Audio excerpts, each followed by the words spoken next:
మాట్లాడుకుంటూ ఉంటే ఆయనకి జీడిపప్పు మిఠాయి అవి తినడం ఇష్టం.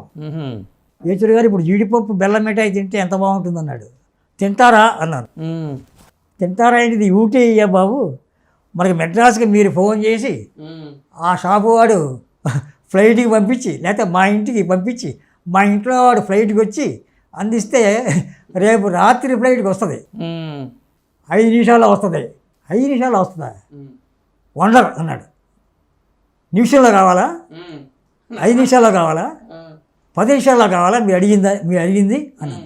తెప్పించండి చూద్దాం అన్నాడు పౌరుషంగా. లోపలికి వెళ్ళే నేను అరేంజ్ చేశాను అక్కడి నుంచి. ఓకే. గులాబ్ జాములు, జీడిపప్పు మిఠాయి 3 కేజీలు 3 కేజీలు 3 రోజులు ఉంటాం కదా, రోజుకో కేజీ తింటాడేమోలే అరేంజ్ చేసా. ఆ ప్లేట్లో పెట్టి పట్టుకొచ్చాను. కళ్ళప్పుడు నీళ్ళు పెట్టాడు. ఏంటిది అన్నాడు. వేషాల కోసం సేవ చేయకూడదు. ఎన్టీ రామారావు పెద్ద హీరో అని చెప్పి ఆయన పట్టుకుని వేషాలు వేయడానికి ట్రై చేయకూడదు. ఆయన మనసు విప్పి మాట్లాడి ప్రొడ్యూసర్ చెప్తే ఆ వేషం వేయాలి. మీరు మనసు విప్పి వేషం ఇస్తే ఆ వేషం వేయాలి. అంతేని మిమ్మల్ని అడిగి వేషం వేయకూడదు.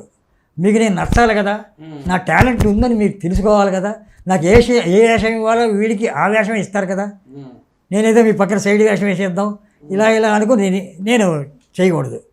కళ్ళము నీళ్ళు పెట్టుకున్నాడు. చాలా ఆనందంగా ఉంది యేచూరి గారు. ఏంటి ఇవన్నీ తెచ్చారు మీరు నేను తిందామంటే, నేను తినడానికి కాదు ఇవి, ఇక్కడ గ్రేట్ హీరో ఎన్టీ రామారావు ఇష్టపడిన వస్తువులు ఇవి, మీరు తినాలి.